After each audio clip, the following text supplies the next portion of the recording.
Tinatin Research Fellow in the EU Foreign Policy at Central European Policy Studies. Hello. Thank you so very much for joining us. Thanks for having me. Right, where do we start? I mean, tariffs. I guess you have crazy days in Brussels. I mean, the question is Trump's war against all odds, some say, and logic even. Do you personally believe he has a sort of a plan? Well, EU definitely has a plan. Well, we've been kind of anticipating or expecting to see this plan implemented.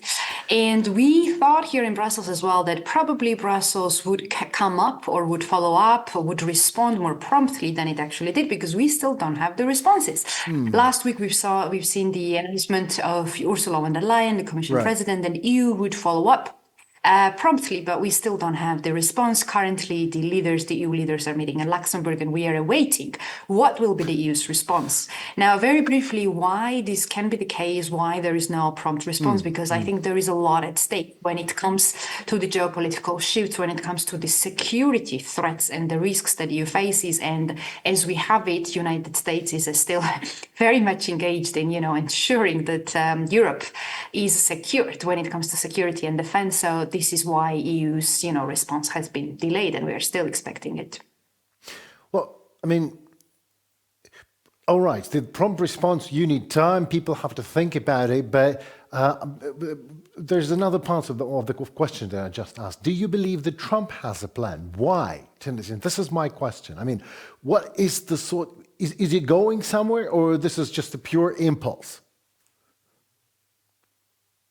It's a pure impulse because we knew that he was going to impose tariffs, right? This is not new. Right. We just didn't know how the tariffs would look like, and many still didn't expect that these tariffs would be so consequential and so high. On that, I think people have very different opinions. You will probably talk to different experts or different politicians that will have different views because, again, there is something we don't really have the evidence, and Trump is very much known with his unpredictability. However, what was here predictable, that there would be tariffs imposed. Also, what was predictable was that Trump would be unpredictable. So we kind of knew that this unpredictability was coming. And another thing is that he's also very much into, announcing policy measures that would be very good to then sell or even manipulate or create the narratives that would be, sold to his voters, to the general public. The way he introduced the package, it was, the day when the US becomes wealthier again, for instance, right? So this does not really correspond to the reality, because what we are already seeing is that markets are plummeting really badly. Who is going to suffer? American businesses, American big businesses, right? And the industry. So the way he presents things are not actually in line with how we see the reality now. And this is just only the beginning. Right. So more unpredictable he will be, or more drastic he will be, more we will see the effects on markets, and the effects will not be pretty, and mostly not for the United States. Right. Okay. I mean, I have a whole bunch of questions, but that will take hours to discuss. But this is introducing tariffs now, and he says Europe has to take care of itself more. He has to, and it's of course possible. He's right. 3 years in a row, maybe Europe has to step out and in a more concrete form and way and shape, but Europe has to grow muscle, to grow force, and do it fast now. But these tariffs is an act of international sabotage these days, because Europe doesn't have time, doesn't have money, or have we? Am I wrong?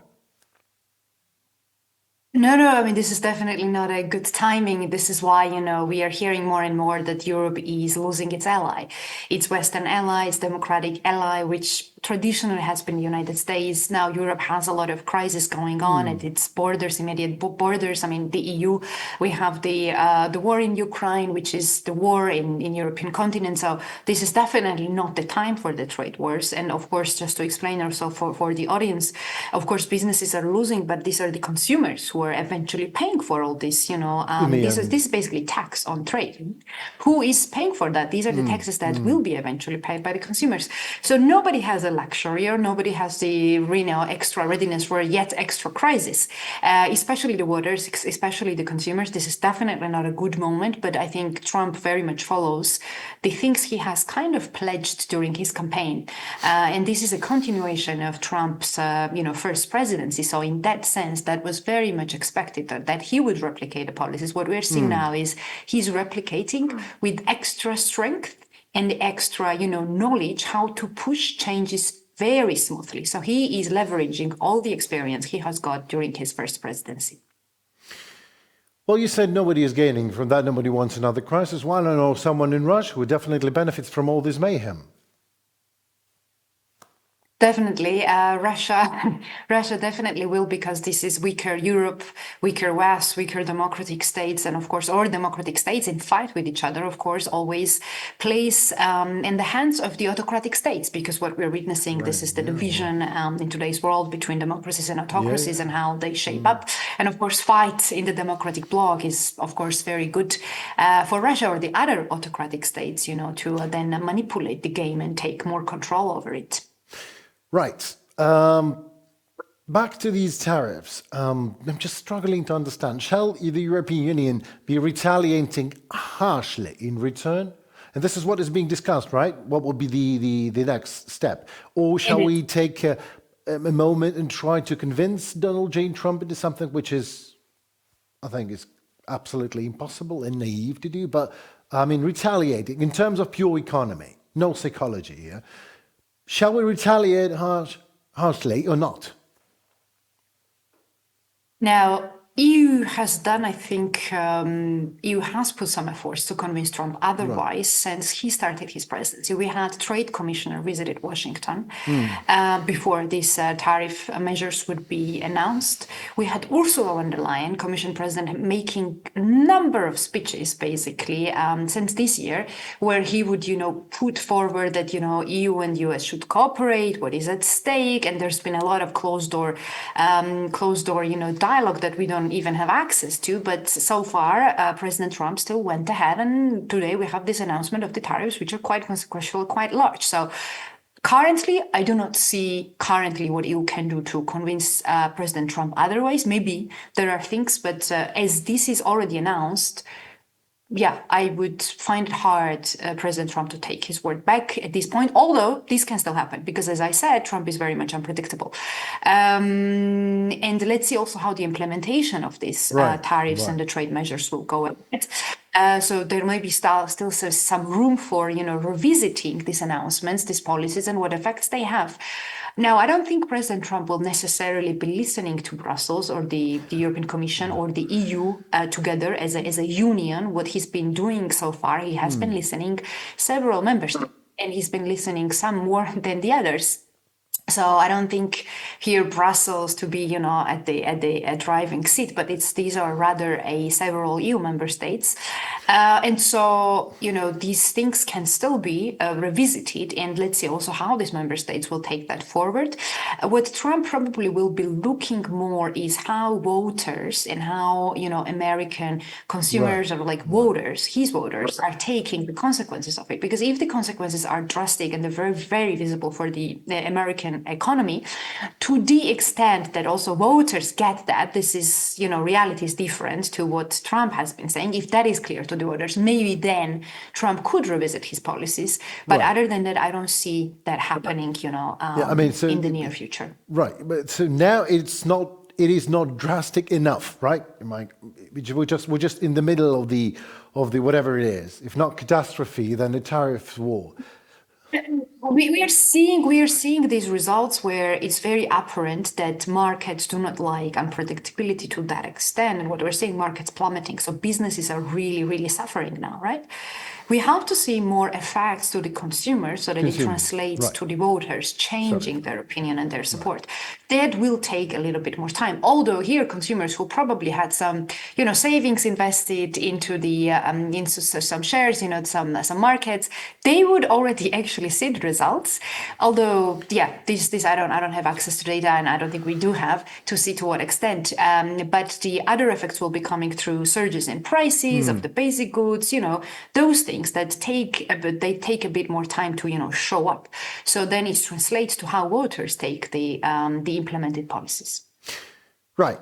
Trump put aside, he's unpredictable, excuse me. So if you, as a professional, would have a chance to turn Europe to wherever you would want it to turn now, in terms of tariff, what would be your advice for European leaders to do with the situation as it is?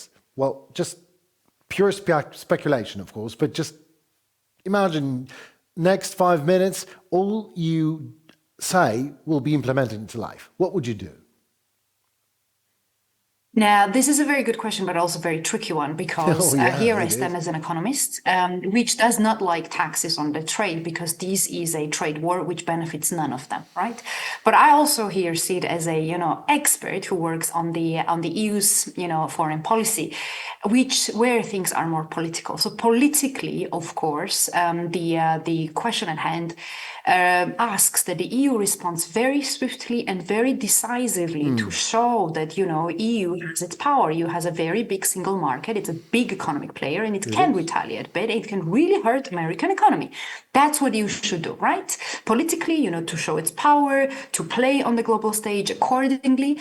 But on the other hand, if I just wear my economist hat, because we will all suffer from this retaliation, right? So purely as an economist, I would probably advise not to have this large-scale trade wars, because consumers will pay, businesses will pay, nobody benefits from it.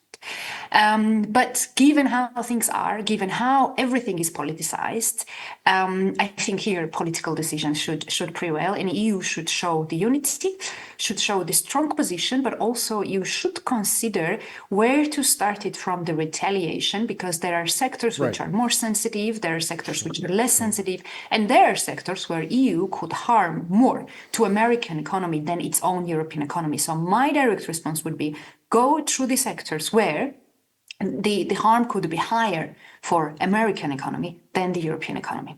Right. Well, amen to that. And you cleared the fog definitely with your expertise. It's amazing. Thank you so very much. We definitely have to do that again. Let's see what happens next week on the tariffs, and we do that little talk, Blitz, with us when you have time, of course. Sure. Right. Thank you so very much. Goodbye. Bye-bye. Thank you. Have a good one.